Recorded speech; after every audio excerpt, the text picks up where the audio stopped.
되었더라. 요한의 말을 듣고 예수를 쫓는 두 사람 중에 하나는 시몬 베드로의 형제 안드레라. 그가 먼저 자기의 형제 시몬을 찾아 말하되 우리가 메시아를 만났다 하고, 메시아는 번역하면 그리스도라. 데리고 예수 끌어오니 예수께서 보시고 가라사대 내가 요한의 아들 시몬이니 장차 게바라 하리라 하시니라. 게바는 번역하면 베드로라. 이튿날 예수께서 갈릴리로 나가려 하시다가 빌립을 만나 이르시되 나를 쫓으라 하시니, 빌립은 안드레와 베드로와 한 동네 벳세다 사람이라. 빌립이 나다나엘을 찾아 이르되 모세가 율법에 기록하였고 여러 선지자가 기록한 그 일을 우리가 만났으니 요셉의 아들 나사렛 예수니라.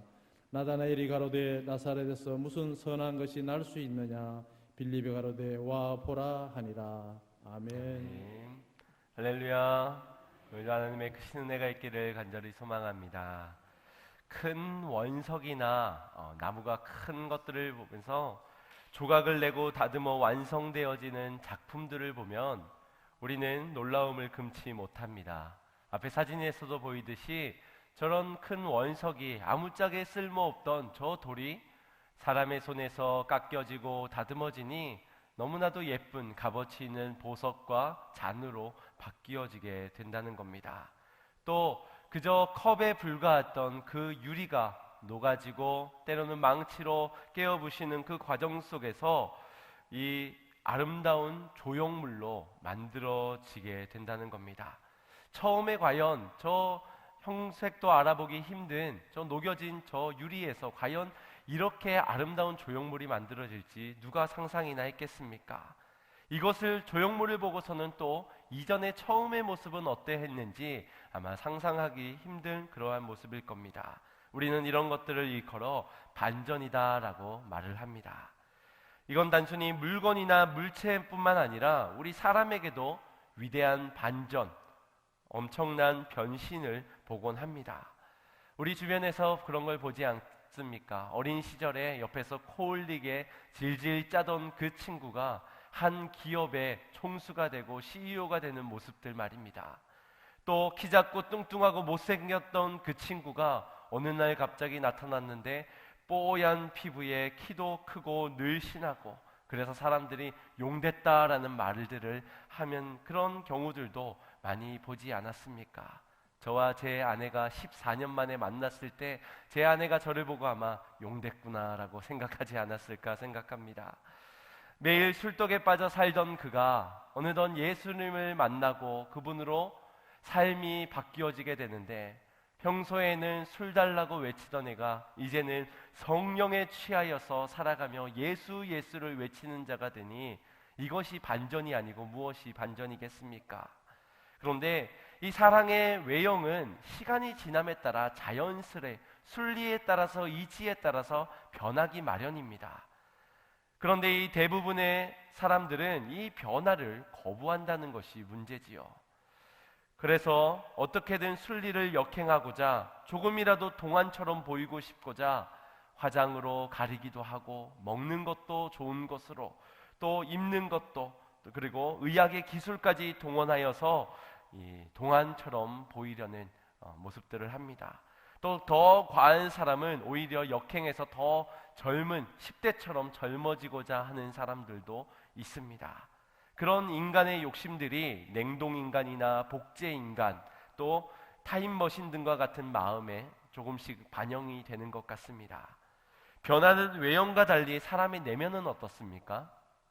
사람의 내면은 잘 변하지 않는 것 같습니다. 그래서 한겨레는 사람은 변하지 않는다, 사람은 절대 변하지 않는다라는 그런 말들을 하는 걸 보면 우리의 내면이 얼마나 달라지지 않는지, 때로는 모진 부분이 있어 바뀌어져야 함에도, 잘못된 습관들이 고쳐져야 함에도 우리의 고집스러움이, 고집불통적인 우리의 마음들이 오히려 나는 변하지 않고 다른 사람들의 내면만을 바꾸려 하는 그런 모습들을 본다는 겁니다. 변해야 되는 것은 변하지 않으려고 하고, 변하지 않아야 되는 것은 변하려고 하는 그런 모습들이 우리들인 것 같습니다. 역행하는 그런 모습이지요. 그런 우리를 가르치기가 얼마나 힘드실까요? 이번 한 주 목장에서 야유회를 다녀오면서 같이 목장 예배를 드렸습니다. 그러면서 지난주에 말씀을 떠올리면서 우리가 과연 성령의 열매가 일어나고 있는가, 육체의 일들이 일어나고 있는가들을 나누면서 대부분의 분들이 이 육체의 열매 중에 분노를 이야기를 하시더라고요. 자녀의 말 듣지 않는 그 속에서의 분노, 남편이 아무리 잔소리를 해도 고쳐지지 않는 그 분노, 세상에 대한 분노, 욱하는 이런 감정들을 서로 나누면서 우리는 참 부모가 자녀를 가르치는데 참 그 가르침이 얼마나 어려운가를 생각해 보게 됩니다. 또 우리의 스승들은 우리 제자들을 가르칠 때 얼마나 힘드셨을까를 생각해 보게 됩니다. 하물며 우리 성령 하나님께서는 우리를 가르치실 때, 우리로 인도해 가실 때 완악한 우리들, 고집스러운 우리들을 이끌어 가시기에 얼마나 힘이 드실까, 그런 생각에 미안함과 또 송구스러운, 부끄러운 마음이 드는 것 같습니다. 그렇다면 오늘 우리 신앙인들은, 우리 그리스도인들은 얼마나 아름다운 인생이 되기 위하여 우리의 몸과 마음을 변화시켜가고 있을까요? 그리고 변하지 말아야 될 것에는 얼마나 우리가 지켜가며 살아가고 있을까요? 변화되지 말아야 하는 것에 혹시 변질되지는 않으셨습니까? 혹시 변화되어야 하는 모습에는 굳어져 있는 그런 모습은 아니십니까? 오늘 우리가 함께 우리의 삶을 돌아보기를 원합니다. 나는 과연 우리의 겉은, 우리의 속은 어떻게 아름답게 달라지고 있는지를 말입니다. 주님께서는 원하십니다. 우리가 바뀌어지기를 말입니다. 새로워지기를 말입니다. 그래서 토기장이신 하나님은 우리를 빚으신 그 창조대로 우리의 삶을 고쳐가기를 원하십니다. 우리가 앞서 찬양팀과 함께 찬양했던 모든 가사의 고백들이 다 이런 주님을 인정하는 고백들임을 보게 되었습니다. 주님께서 나를 지키시고 고치시고 바꾸어 가시는 그 사역, 선한 목자 되신 주님께서 나를 사랑하시어 배반하는 나, 무지한 나, 고집스러운 나를 그래도 인도해 가시어 푸른 초장으로 인도해 가시는 그 선한 목자 되신 예수님, 또 성령 하나님의 지혜를 가르치셔서 우리로 하여금 깨닫게 하시고 고치게 하여 주시고 다듬어 가시는 그 은혜, 우리는 그 은혜의 손길을 거부해서는 안 될 것입니다. 그 은혜의 손 안에서 바뀌어지고 달려 살아가야 될 줄 믿습니다. 그런 성도님들이 다 되시기를 간절히 소망합니다. 위대한 예술가 미켈란젤로가 한 도시를 지나면서 대리석을 파는 집에 지나다가 그곳에 있는 거대한 대리석 하나를 보고선 그 주인에게 대리석 가격을 묻습니다. 그러자 그 대리석은 돈을 받지 않습니다. 이 대리석이 좀처럼 팔리지가 않고 또 부피는 너무 커서 가게를 비좁게 하는데 골칫거리입니다. 원하시면 거저 드리겠습니다 라는 말을 듣습니다. 미켈란젤로는 이 대리석을 가지고 가서 1년 동안 열심히 깎고 다듬었습니다. 그리고 시간이 지나 이 대리석 가게 주인을 초청하여서 그에게 이 작품을 보여주며 말합니다. 이 작품이 당신이 쓸모없다고 주신 대리석의 참 모습입니다. 1년간 열심히 깎고 다듬었더니 이런 작품이 되었습니다. 이것이 미켈란젤로의 걸작 중의 걸작, 예수 그리스도의 상이라는 피에타라는 그런 작품입니다. 그가 많은 조각품을 만들어냈지만 그의 이름을 새긴 것은 유일하게 이 작품 하나에만 자신의 이름을 새겼다고 하지요. 지금 현재 세계에서 가장 아름다운 조각품 중 하나로 뽑히고 있는 이 대리석이 원래는 그냥 버려질 쓸모없는 골칫덩이의 그러한 돌이었는데 위대한 조각가를 만나게 되면서 이것이 세계의 최고의 걸작품으로 만들어지게 되었다는 겁니다. 변해야 합니다. 그러나 변하는 것만이 중요한 것이 아닙니다. 어떻게 변하는 것인가가 중요한 것이지요. 누군가에 의하여서 어떻게 변화가 되는지 이것이 우리에게 중요한 문제인 줄 믿습니다. 그렇다면 하나님의 손에 붙들린 자가 되어야 되지 않겠습니까? 하나님의 손에 다듬어지고 깎여지면서 하나님의 작품이 되어야 하지 않겠습니까? 주님은 우리를 만들어 가기를 원하십니다. 죄인된 우리를 의인으로 바꾸시면서 옛 구습을 벗어던지고 새 옷을 입은 새 사람으로 바뀌어지도록 인생의 변화된 은혜의 반전의 길을 열어주셨습니다. 고집스러움을 버리고 두려움을 버리고 그 길을 따라 걸으며 은혜의 변화를 이루는 자들이 되어야 될 줄 믿습니다. 오늘 본문 가운데서는 이런 인생의 가장 중요한 터닝포인트 지점에서 주님의 은혜로의 부르심을 받은 한 사람을 소개하고 있습니다. 예수님의 12 제자 중에 가장 주목받는 인물, 복음서에서 가장 많이 언급되는 제자이기도 합니다. 수제자인 그는 바로 베드로였습니다. 그의 원래의 이름은 시몬이었고 그의 직업은 어부였습니다. 매우 평범한 사람 중에 한 사람으로서 그가 이런 일들을 2000년이 지난 오늘날까지 그의 이름을 언급될 것이라는 걸 주변 사람, 가족조차도 알지 못하였을 겁니다. 그런 그는 예수님을 따르던 공생의 기간의 모습을 들여다보아도 참으로 감정에 치우쳐서 충동적인 행동을 저지르는 실수가 많은 인물이었습니다. 그의 오지랖은 아무 때서나 나서게 되고 그로 말미암아 주변의 사람들에게 불편을 끼치게 되는 그런 불편러였습니다. 예수님께도 책망을 굉장히 많이 들었던 인물 중에 하나입니다. 그런 시몬이 그의 형제인 안드레의 이끌림을 받아서 예수님을 처음 만나게 되는 장면이 오늘 요한복음 1장에 기록되어져 있습니다. 그 처음 만난 예수님께서 시몬을 향해서 하시는 말씀, 그것은 매우 일반적이지 않은 엉뚱한 말씀이었습니다. 우리 42절을 함께 보겠습니다. 데리고 예수께 오니 예수께서 보시고 가라사대 내가 요한의 아들 시몬이니 장차 게바라 하리라 하시니라. 게바는 번역하면 베드로라. 너희가 지금 요한의 아들 시몬이다. 이것은 깨나 죽으나 달라지지 않는 그러한 사실입니다. 그런데 너가 지금은 요한의 아들 시몬이지만 너는 장차 사람들에게 불려질 것은 베드로다. 너는 게바가 될 것이다 라고 말씀해주고 있는 것입니다. 이 말씀은 단순히 시몬이 이름이 베드로로 개명하게 될 것을 예언한 그러한 말씀이 아닙니다. 시몬의 인생에서 게바의 인생으로, 시몬의 삶에서 이제 베드로의 삶으로 그의 인생이 달라지게 될 것을 예수님께서는 말씀해 주신 것입니다. 그런데 생각해 보십시오. 지금까지 시몬을 전혀 알지 못하여 처음 만난 그 사람이 지금 시몬에게 가서 이런 말을 한다면 여러분들은 어떻게 생각하시겠습니까? 이런 말들을 할 수 있을까요? 아니, 너무 잘 아는 친구의 사이, 절친의 사이라 하더라도 자기 자신조차도 자기의 미래를 알지 못하는데 근데 자신의 이름까지도 바뀌어질 것을 말한다면 이것을 어떻게 생각해야 하는 것입니까? 이런 엉뚱한 말을 예수님께서 처음 만난 시몬에게 했다라는 것입니다. 그럼에도 이 말이 엉뚱하지 않는 것은 그가 하나님의 아들이시기 때문입니다. 우리를 창조하신 분이요 우리의 처음과 나중 되시며 우리를 구원으로 인도해 가시는 구세주가 되시기 때문입니다. 시몬이라는 이름의 뜻은 복종하는 자, 들창코 그런 의미를 담고 있습니다.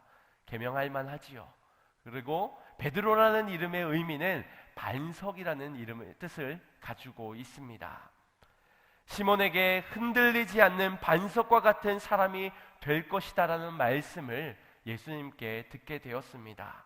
그런데 시몬이 어떤 사람입니까? 평범한 그런 사람 중에서도 실수가 많은, 아마 오랜 시간 동안 살아오면서 자기가 어떤 사람이라는 것을 잘 알고 있었을 겁니다. 우리도 그렇지 않습니까? 매번 시험을 볼 때마다 아무리 노력을 해도 반에서 뒤에서 5번째를 벗어날 수가 없는 그런 사람이 있습니다. 노력을 했지만 결과를 얻지 못하는 그런 사람에게 갑자기 불현듯 나타나 축복한다고 너는 이제 1등하게 될 거야. 너는 이제 서울대 가게 될 거야. 너는 유능한 과학자, 위대한 지도자가 되게 될 거야. 이런 말을 들으면 기분이 좋을까요? 아니면 부담스러울까요? 그 자리에 아마 부모님까지 같이 계시면은 더 부담스러울 겁니다. 형제가 지금 안드레가 같이 있는 그 자리 가운데서 처음 만난 그분이 너는 베드로가 될 거야, 반석이 될 거야, 이 말이 베드로에게는 부담스러웠을 수도 있습니다. 자신의 부족함을 인식했다면 반석처럼 된다는 것은 아니요, 나는 불가능해요, 나는 절대 그렇게 될 수 없는 사람입니다, 제한하고 한계를 두었을 수 있습니다. 그러나 시몬은 어떻게 하였습니까? 이것에 부르심에 응하여 예수님을 쫓아가게 됩니다. 예수님을 따라 3년을 걸어가게 됩니다. 그것은 베드로가 내가 변화될 수 있는 충분한 자질이 있어, 나에게는 여건이 있고 자격이 있어, 그리고 내게는 바뀌어질 충분한 능력이 있어, 그러한 마음으로 예수님을 따랐던 것은 아닐 것입니다. 아마도 나를 부르신 그분이 나를 개바라, 베드로라 말씀하여 주시는 그 분이 메시아임을 믿었기 때문입니다. 주목하게 되는 것은 이 시몬이 처음 만난 그분이 어떻게 메시아인지를 알게 되었냐 하는 것입니다. 어떻게 알게 되었습니까? 말씀에도 기록되고 있듯이 그의 형제인 안드레로부터 이 예수님의 소식을 전해 듣게 되고 소개를 받게 됩니다. 우리 그 본문 40절 41절 말씀 또한 합독하겠습니다. 요한의 말을 듣고 예수를 쫓는 두 사람 중에 하나는 시몬 베드로의 형제 안드레라. 그가 먼저 자기의 형제 시몬을 찾아 말하되 우리가 메시아를 만났다 하고, 메시아는 번역하면 그리스도라. 어찌된 일인지 그의 시몬보다 안드레가 먼저 예수님을 만나게 되었습니다. 그리고 만난 것으로 그치지 않고 예수님이 메시아 그리스도로 이 땅에 오신 분이라는 사실을 믿게 되었습니다. 그리고 그 믿는 바를 그의 형제인 시몬에게 그대로 전해주게 된 것이지요. 여러분, 은혜의 시작은 누구에서부터입니까? 주체이신, 우리를 변화시키는 주체이신 예수 그리스도로부터 시작되어지는 은혜입니다. 그 은혜를 누군가 전해야 하는데, 누군가는 소개해야 되는데, 누군가는 통로가 되어야 하는데, 그것이 바로 안드레였다는 것입니다. 누구보다도 시몬을 사랑하는 그의 형제가 바로 이 메시아인 예수님을 소개했다라는 것입니다. 사랑하는 성도 여러분, 예수님을 만난 자가 예수님을 전할 수 있지 않겠습니까? 예수님께로 은혜를 받은 자가 그 은혜를 나눌 수 있지 않겠습니까? 사랑도 있지 않은 자가 누가 사랑을 전할 수 있단 말입니까? 여러분들은 주님을 만나셨습니까? 하나님의 은혜를 받으셨습니까? 하나님의 사랑으로 여기 이 자리에 있다고 고백하십니까? 그러면 우리야 나가야 되는 자리는 시몬과 같이 평범한 일상 속에서 자신의 부족함을 알고 어떠한 도전도 변화도 이룰 수 없는 한계에 부딪혀 있는 자에게 나아가 예수 그리스도를 전하는 자가 되어야 될 줄 믿습니다. 내가 받은 은혜를 나누는 자가 되어야 될 줄 믿습니다. 이 변화가 자연스러운 반응 아닐까요? 예수님을 만났는데, 예수님으로 은혜를 얻었는데 가서 예수님을 만나지 않은 척을 하고 예수님께 받은 은혜를 없는 척하는 삶이 어찌 자연스럽다 말할 수 있겠습니까? 이것이 순리와 이치를 역행하는 그러한 행동 아니겠습니까? 내가 경험한 메시아를 숨길 수 없는 것입니다. 내가 변화되었는데 어찌 감출 수 있겠습니까? 그렇게 예수님은 안드레를 바꾸셨고 시몬에게 바뀌어질 것을 선포하셨습니다. 그리고 시몬을 만난 이후에 이제 또 다른 인생을 찾아 나서는 예수님의 사역을 보게 됩니다. 43절입니다.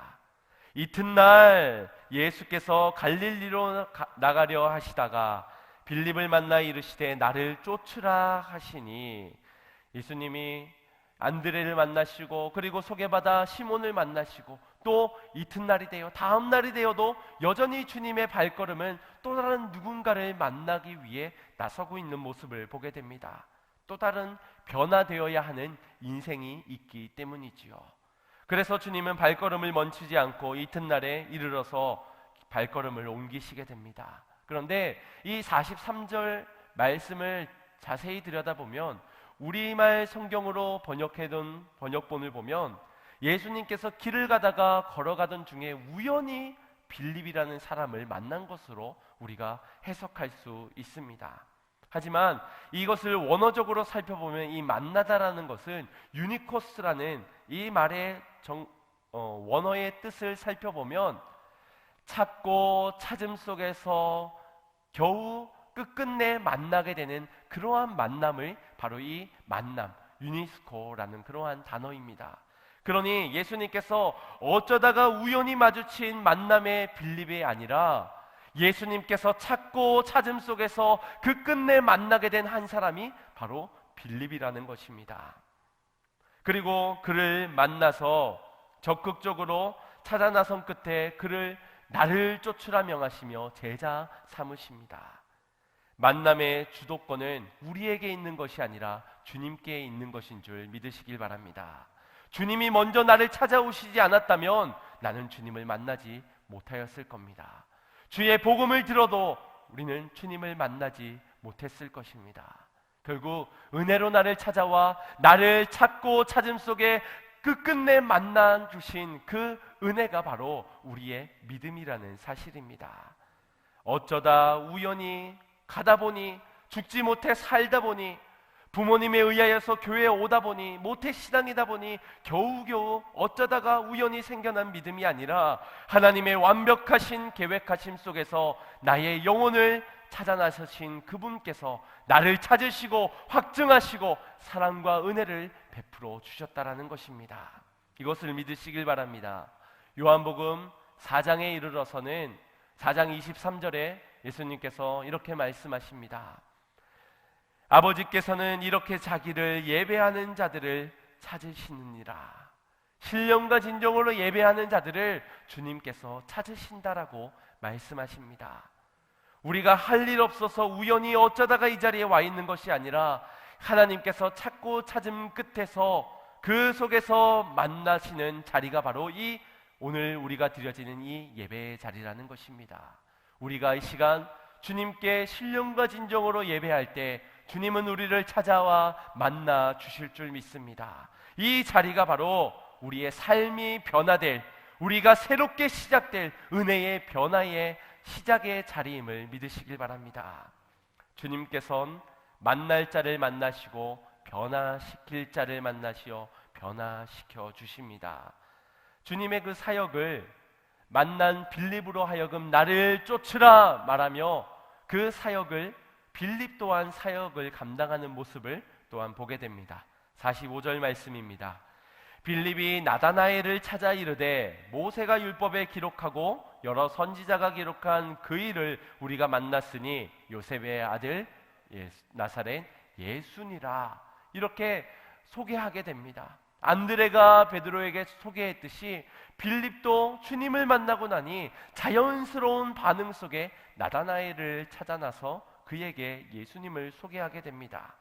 중요한 원리가 여기에 있습니다.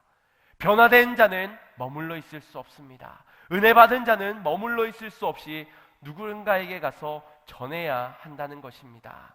그런데 46절을 보면 이 나다나엘이라는 사람이 얼마나 고집스럽고 얼마나 전도하기 힘든 사람이었는지를 우리가 발견하게 됩니다. 46절 말씀에 나다나엘이 가로되 나사렛에서 무슨 선한 것이 날 수 있느냐. 예수님을 소개했더니 무슨 그런 사람이 있느냐라고 손사래를 치는 겁니다. 우리는 이런 사람을 어떤 사람이라고 말합니까?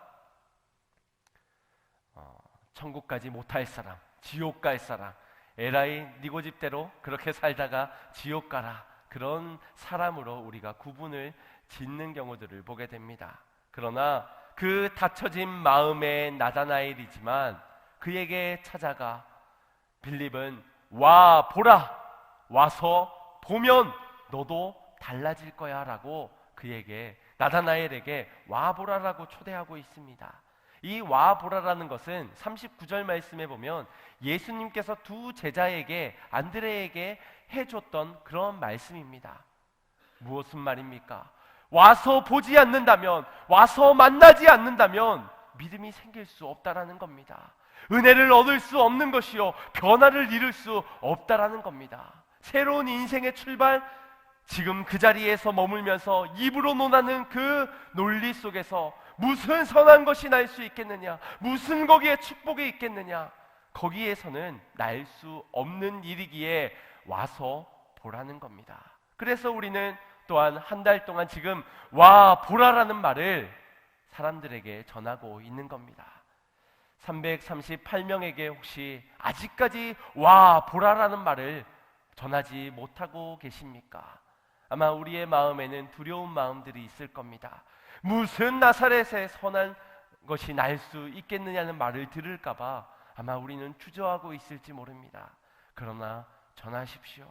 받은 바 은혜를, 내가 만난 그 주님을 전하십시오. 와서 보아야 그들의 인생도 축복의 길로, 반석과 같은 축복의 변화로 바뀌어지지 않겠습니까?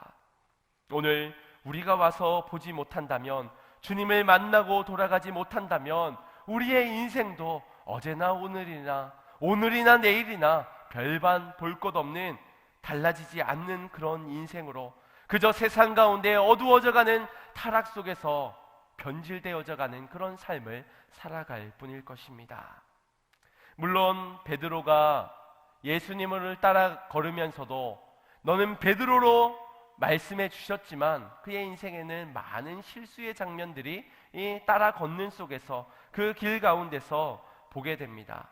옛날에 시몬의 모습이 불쑥불쑥 튀어나와서 제멋대로 행동하는 모습들이 있었지요. 무리를 걷겠다라고 자신 있게 손을 들고 예수님께 나아가다가 그만 의심한 나머지 물에 빠져서 살려주세요, 살려주세요, 예수님께 책망을 듣게 됩니다. 또 하나님은 나라의 일을 말씀해 주셨지만 예수님 죽으시면 안 돼요 하면서 사람의 일을 말하며 책망을 받았던 이가 베드로였지요. 또 예수님이 잡혀가시던 날 밤 그 잡아가는 종을 향해 칼을 휘둘러 귀를 잘랐던 이가 베드로입니다. 여종이 뭐가 무섭다고 그 여종이 하는 말에 예수님을 모른다 부인하기도 했습니다. 십자가 사건 이후에는 다시 고기 잡던 시몬의 생활로 돌아가 그때의 그 모습대로 살아가던 그 베드로였습니다. 사람은 누구나 실수합니다. 사람이 실수하는 것이 중요한 것이 아니지요. 중요한 것은 우리 하나님은 실수하지 않는 분이시라는 겁니다. 하나님의 선택에는 실수가 없다라는 겁니다. 나를 만나주시고 나를 고쳐가시고 그 과정 속에서 나는 넘어질 수 있지만, 나는 실패할 수 있지만 주님은 실패하지 않는다라는 겁니다. 당신을 향한 완벽한 계획하심 속에서 지금도 연단 속에, 지금도 가르침 속에, 지금도 말씀을 주심 속에, 지금도 나를 만나 주시는 그 속에 우리를 바꾸어 가신다는 사실입니다. 무익한 종을 부르시어 깎고 다듬고 만들어 가시는 그 은혜가 결국 베드로를 통하여서 오늘날까지 복음이 이어질 수 있도록, 베드로를 통하여서 축복해 주신 말씀처럼 반석 되신 예수 그리스도 그 위에 교회가 세워지도록 복음 전달자의 사명을 살게 하셨다는 것입니다. 우리에게 내세울 것이 무엇이 있습니까? 여러분, 자랑할 것이 무엇이 있습니까? 볼품 없는 자, 능력 없는 자, 아무짝에 쓸모없는 자가 우리들 아닙니까? 그런 우리에게 은혜로 다가와시어 오늘 이 시간 예배하게 하신 이 은혜보다 족한 은혜가, 더한 은혜가 무엇이 있단 말입니까? 그런데도 우리는 이 은혜를 잊고 살아간다는 겁니다. 좀 진득하니 이 받은 은혜대로 그렇게 사명 감당하며 걷는가 싶다가도 금세 마음이 변질되어 태세 변환을 하여서 그리운 옛 구습으로 옛 옷을 입고 살아가는 우리들의 모습을 보십시오. 그런 우리를 그리스도인이라고 부를 수 있을까요? 하나님의 자녀라고 말해도 괜찮은 것일까요? 부끄러운 줄 알면서 왜 우리는 변화되지 못하고 여전히 어제와 같은 모습으로 살아가는 것일까요? 달라지지 않는 이유는 주님이 내 안에 계시지 않고 내 밖에 머물게 했기 때문입니다. 다시 말해 주의 말씀을 허락하여 주셨지만 그 말씀이 내 말씀, 내게 주시는 생명의 말씀으로 심지 못하니 내 안에 생명의 잉태가, 변화가, 새로움이 일어나지 않는다라는 것입니다. 여러분 혹시 지난주의 말씀을 기억하고 계십니까? 제목을 기억하지 못할 수는 있지만 그래도 내용은 기억하셔야 되겠지요. 내용을 다 외우지 못한다 하더라도 한 주간 내 삶에 적용해야 될 그 말씀, 그 결단만큼은 붙잡으셔서 순종해 보셨어야 합니다. 그러지 않고서는 어제와 오늘이나 동일한, 오히려 세상 가운데 변질된 삶을 살아갈 뿐입니다. 한 주간 청년들과 얘기를 나눔 속에서 이런 일이 있었습니다. 지난주에 말씀을 나눈 예화 중에서 우리가 살아가면서 혼자서 할 수 없는 것이 두 가지가 있는데, 두 가지 기억하십니까? 하나는 결혼이요, 하나는 그리스도인이 되는 것이라. 그래서 중요한 이 그리스도인이 되지 못하는 것이기 때문에 우리는 세상의 관계 속에서 우리가 깎아지고 다듬어지면서 거기서 심으면서 성령의 열매를 거두어야 된다. 성령의 열매는 나 혼자 할 수 있는 것이 아니다 라는 예화를 전했습니다. 그런데 이 예화를 기억하고 있는 거 굉장히 기특했는데, 혼자서 할 수 없는 게 그 첫 번째가 결혼이라는 거는 너무 잘 알고 있는데, 두 번째 그리스도인이라는 것을 모르고 있는 거예요. 중요한 건 그리스도인인데 결혼만 혼자 할 수 없다고 그것만 기억을 하고 있는 모습을 보면서 다그치거나 그러진 않았지만 제 마음에 한 주 동안 어떻게 하면 될까? 어떻게 하면은 졸지 않게끔, 어떻게 하면은 이 말씀을 붙잡고 한 주간을 살아갈 수 있도록 이렇게 말씀을 전할 수 있을까? 어떻게 하면 잊어버리지 않고 적용할 수 있는 말씀을 할 수 있을까? 좀 이렇게 밖에 나가가지고 그 뒤쪽까지 걸어가서 두들기면서 옆에서 이야기를 하면은 좀 알아들을까? 마음에 조금이나마 심겨지고 새겨질까? 여러 가지 방법들을 고민하였습니다. 그런데 저는 할 수 없더라고요. 저는 그런 능력이 없더라고요. 그럼에도 한 주 동안 제 삶에 희망을 잃고 소망을 잃어서 아이고 안 되겠다가 아니라 하나님은 저로 기도하게 하셨습니다. 왜냐하면 새기실 분도, 그를 바꾸실 분도, 잠자는 영혼을 깨울 분도 그러한 삶의 적용으로 달라진 삶을 살아가게 하실 이도 하나님이시기 때문입니다. 사랑하는 성도 여러분, 여러분의 마음에는 주님의 말씀이 있으십니까? 그 말씀으로 결단하며 변화의 은혜로운 삶을 살아가고 계십니까? 베드로는 강력하게 말했습니다. 내가 나를 부인할 것이야. 아니요 주님, 나는 주님을 배신하지 않을 거예요. 부인하지 않을 거예요. 아니, 닭이 3번 울기 전에 너는 나를 3번 부인할 거야. 아니요 주님, 다른 사람은 다 그럴지라도 나는 절대 주님을 배반하지 않을 것입니다. 그런데 어떻게 되었습니까? 내 말씀이 아니에요. 주님, 그거는 저 사람들에게 해당되는 말씀이에요. 나는 그 말씀 필요 없어요. 나는 주님을 배반하지 않을 것이니까요. 결국 베드로는 예수님을 부인하게 되지 않았습니까? 한간에는 이것이 예수님이 정해주신 운명의 틀 안에 갖추어 버린 것이다.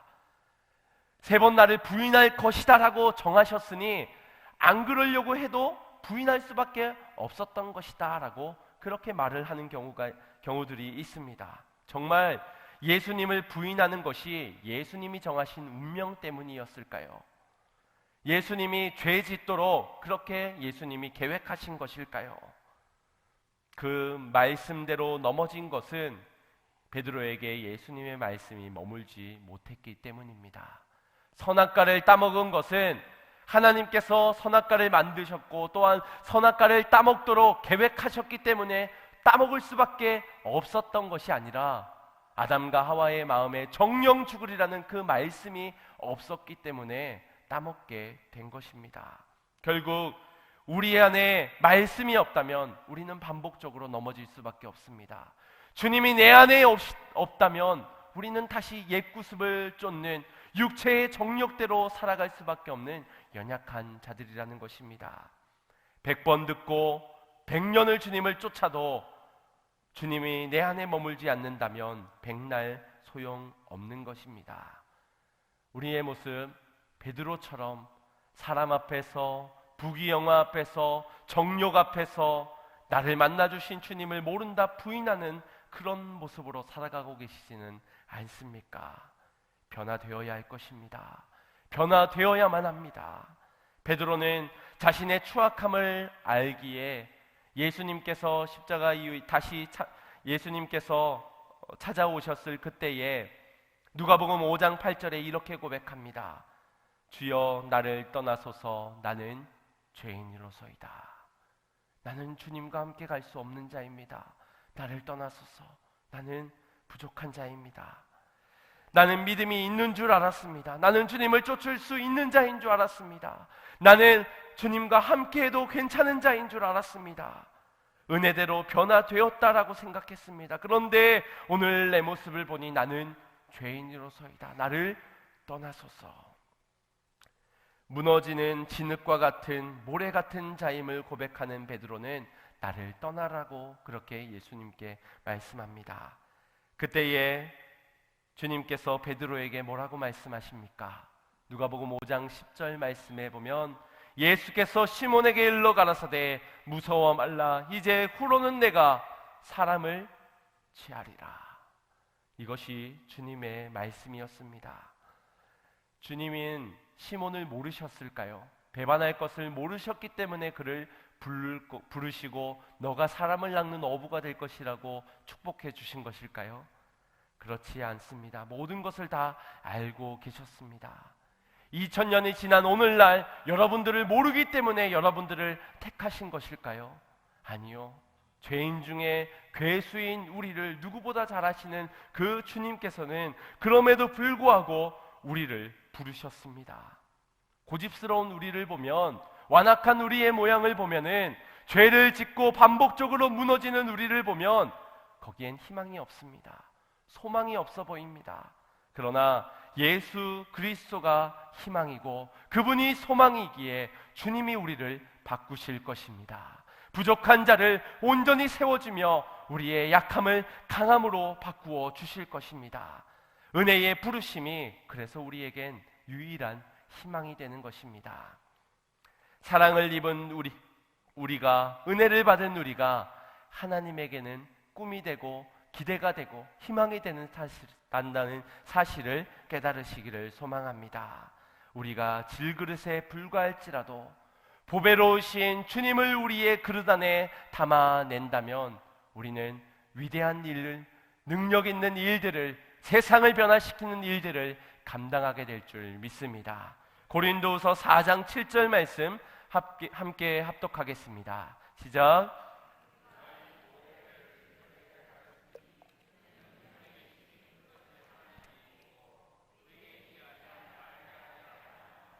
아멘. 우리에게 있는 것이 아닙니다. 주님께 있는 것입니다. 그 주님을 내 안에 모실 때에 비로소 우리는 우리의 가정을 변화시킬 수 있는 삶으로, 세상을 변화시킬 수 있는 삶으로, 하나님의 나라와 의를 세워갈 수 있는 복된 삶으로 변화되게 될 줄 믿습니다. 혹시 나만 알고 있는 깊은 좌절, 아픔, 상처들이 있진 않습니까? 그래서 나의 무능력함 때문에, 나의 부족함 때문에, 세상의 열등감 때문에 나는 할 수 없다라고 말하고 계시지는 않습니까? 전도합시다. 아니요, 저는 전도할 수 없어요. 자녀들을 복음을 전합시다. 아니요, 나는 자녀들에게 부끄러워서 전할 수 없어요. 세상에 나아가서 저들을 변화시킵시다. 아니요, 나조차도 변화되지 못하는데 내가 어찌 할 수 있단 말입니까? 그렇게 포기하고 주여 나를 떠나소서 그러한 삶으로 살아가고 계시지는 않으셨습니까? 주님이 알고 계십니다. 상처와 아픔, 우리의 연약하고 부족한 것, 우리의 육체가 더뎌서 연약하여서 지금 전도하러 나설 수도 없는 그런 것들, 마음은 원이로되 따르지 않는 것들 주님께서 다 아십니다. 아시면서도 주님은 우리를 요청하고 계신 것입니다. 인격적으로 부족한 부분이나 가정에서 문제까지도 다 알고 계신 주님께서 여러분을 선택하셨다는 사실을 믿으시길 바랍니다. 이제 우리는 그 주님의 손에 이끌려서 우리의 모진 부분들이, 우리의 인생이, 우리의 삶이 다듬어져야 될 때인 줄 믿습니다. 주님 나를 바꾸시옵소서. 삶의 초점에 부귀영화를 위하여서 세상과 싸우며 나아갔던 그런 나의 인생의 모진 부분들을 주님 고쳐주시옵소서. 누군가의 허물만 바라보고 정죄하고 판단하던 그런 나의 눈을 주님 바꾸어 주시옵소서. 하나님의 나라의 일을 생각하지 못하고 세상의 사람의 일에만 집중하였던 나의 삶을 바꾸어 주시옵소서. 옛구습을 쫓아 나아가던 나를 바꾸어 새 사람 되게, 새 생명 얻은 몸으로 은혜 입은 자답게 살아가게 하여 주시옵소서. 주님은 모든 삶의 시간 속에서 우리를 만져주실 것입니다. 연단을 통하여서 우리를 고쳐 가실 것입니다. 변화된 나로 변화되어야 하는 인생을 향해 나아가 그들을 초청케 하실 것입니다. 아브람을 갈대아 우르에서 부르시어서 아브라함이 되게 하셨고, 사울과 같이 주님을 핍박하는 자를 바울로 바꾸셨던 그 주님께서 오늘 우리 한 사람의 한 사람의 이름을 부르시어 부족하고 연약하다 말하는 우리에게 세임 주시며 할 수 있다 말씀하십니다. 주님의 음성 듣고 그 말씀을 나로 새기어 만지시고 그 말씀으로 바꾸시고 그 말씀으로 세워주시어서 하나님 나라에 귀하게 쓰임받는 그러한 종 되게 하여 주시옵소서. 그리스도인다운 그리스도인 되게 하여 주시옵소서. 삶에서부터 시작되어진 변화가 확장되어져 우리의 가정이 변화될 수 있도록, 우리의 자녀들이 변화될 수 있도록, 이 세상, 이 민족, 우리 교회, 이 나라의 모든 것들이 주님 변화될 수 있도록 주여 내가 먼저 변화되고 변화된 나로 주님 보내어 주시옵소서. 그러한 삶을 살아가는 우리 양문의 모든 성도님들의 삶이 되시기를 주님의 이름으로 축복합니다. 우리 같이 찬양하고 결단하며 기도하겠습니다. 찬양함 속에서 우리의 나약함, 우리의 부족함을 함께 고백했으면 좋겠습니다. 그리고 우리가 말하였던 부정하며 포기하였던 우리의 말들의 언어들을, 우리의 중심들을 돌아보길 원합니다. 그러면서 나는 알 수 없지만 주님은 아실 수 있기에 주님 나로 빛되게 하시고 참빛의 사명으로 감당케 하시고 미랄과 같이 썩어져 나로 생명을 거두는 생명의 결실을 얻는 그런 사명을 감당케 하여 주시옵소서. 우리 찬양을 통하여 고백하고 그렇게 함께 말씀을 붙잡고 기도하겠습니다.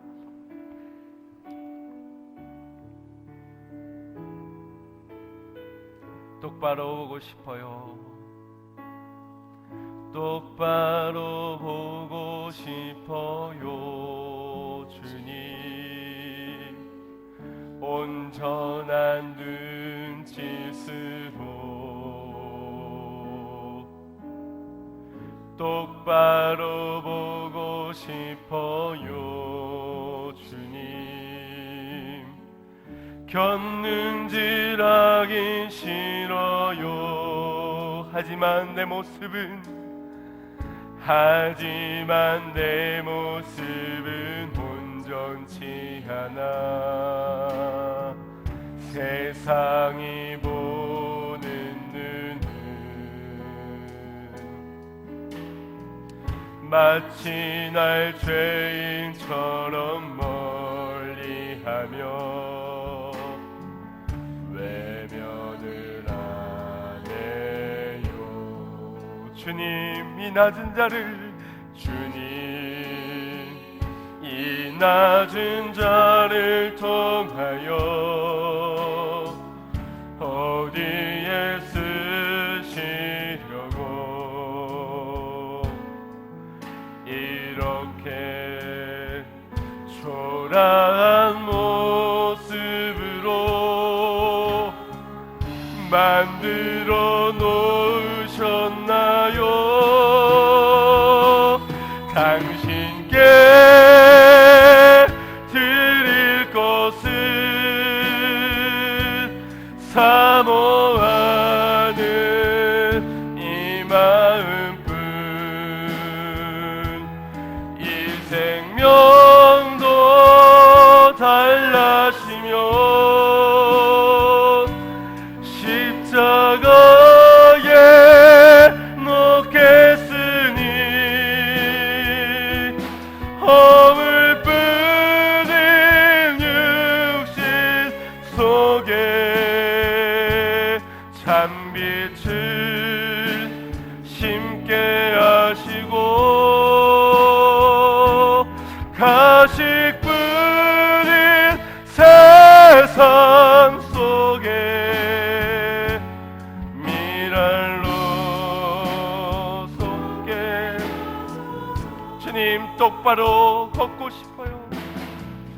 똑바로 걷고 싶어요. 주님 온전한 몸짓 주님 나는 변화되기를 원합니다. 똑바로 걷고 싶어요. 주님 기우뚱하기 싫어요. 그러나 나는 하지만 내 모습 온전히 세상이 보는 눈이 마지막 죄인처럼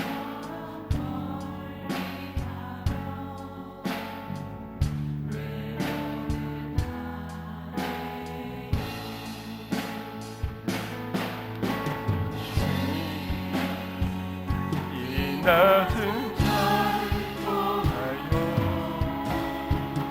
어디를 쓰시오. 이렇게 초라한 모습으로 만들어 놓으셨나요? 당신께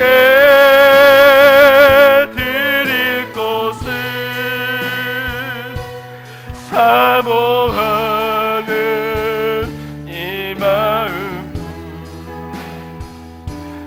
이 생명도 달라시면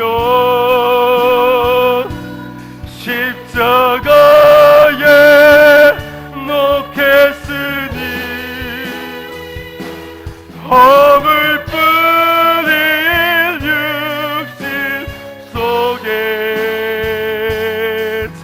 빛을 심게 하시고 가식 뿌린 세상 속에 미랄로서 주님 변화되길 원합니다. 허물 뿌린 육신 속에 허물 뿌린 육신 속에 참빛을 심게 하시고 가식 뿌린 세상 속에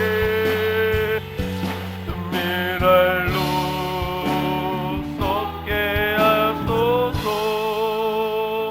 이 시간 앞심하여 기도할 때 주님 무익한 종은 할 수 없습니다. 모나고 미련하고 무지한 나는 주의 일을 감당할 수 없습니다.